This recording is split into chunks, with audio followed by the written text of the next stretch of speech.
Push-ups. Push-ups start on the wall, and regardless of the push-up, there's a few things to keep in mind. One, we're trying to use the strongest angle possible, which is the 45. So this angle makes it safest and strongest for the scaps and for all of your pushing muscles to work together. So it does not wing out like this. My shoulders don't disappear into my ears. And it also doesn't suck in and try to scrape my ribs either. So for a regular push-up, about shoulder width apart and elbows bend at 45s. That goes for all of the push-ups we're going to do.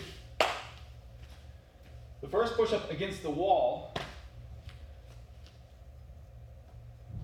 is going to be a partial push-up because you're not going to be able to press through the wall.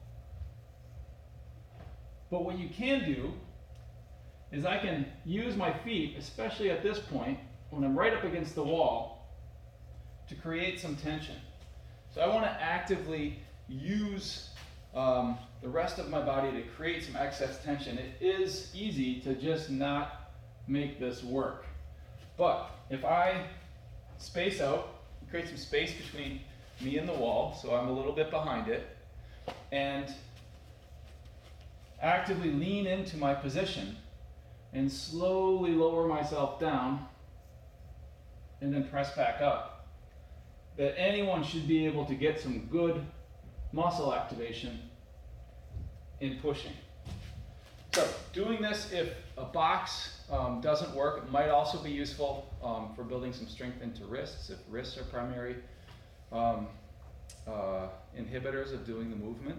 But if a tall box doesn't work, move to the wall. Use that. Start your reps there. Reps might have to be a little bit higher. That's just fine. The next stage is to move down to a box. I have a pretty low box here, so this probably wouldn't be the first one, but it gives the idea of elevating our hands. Hands are fully elevated up on the wall, and now we come down in between being on the floor to doing a box. Now, with hands elevated, I'm going to talk about two different other tools that we'll use, again, for all of our push-ups. Tool number one is a block, which I can put on my pushing surface, high side or low side, medium side, 1, 2, 3 sides, and my straddle. So a straddle means feet apart. A straddle is not I move from here to here. That's not enough change. You have to really open up your stance in order for this to become easier. Because what the straddle does is it makes the distance from my feet to my hands shorter, giving me more leverage and making it easier. Versus, see how I just grew a few inches? That makes my push-up tougher. This makes my push-up easier. So it's got to be a wide straddle though in order to use it. So I'm going to start my box here. My box push-up with a strong straddle, and I'm going to put this block up nice and high, and I'm just going to come down, touch that block, and come back up. Touch the block, press back up. As I get stronger, we'll move down to the next stage. Notice that I'm also coming down in front of my hands. I'm not coming straight down. I'm moving my body forward and coming in between my hands, and then coming back up. A push-up is not a straight line. It's got just a little bit of a curve to it to follow the moving angles of the joints of the elbow, the wrist, and the shoulder. So you're not going to go straight down and straight up. And don't think you're supposed to, because you're not. It has a little curve to it. And then finally we go to here, and then lastly we can come all the way down to our ground and up. So straddle and box. The first thing I would try to get rid of is, block. First thing I would get rid of is the block, and then I would work on bringing my straddle together. So let's get rid of the external tools first, and then we'll remove the angled tools second.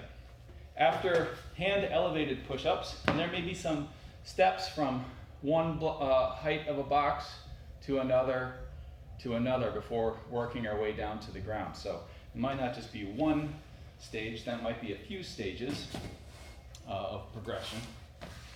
So now we start going onto the floor. The progressions are the same.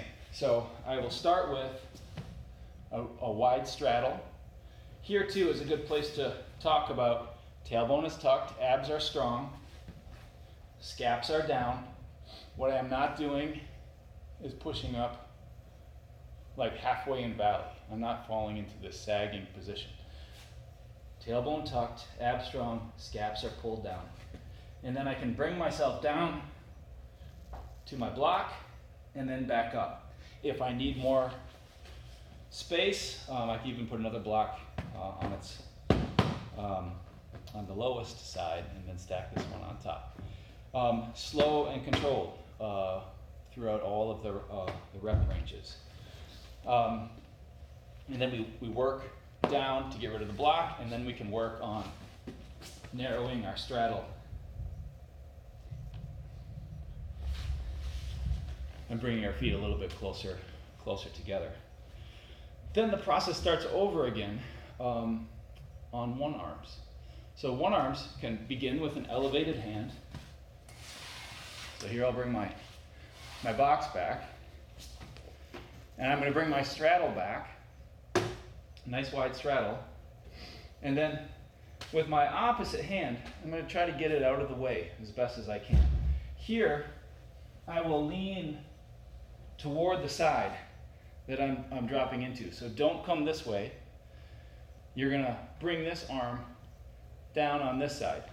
Now here's where we'll break the rule of the 45. The hand will be closer to the body for this.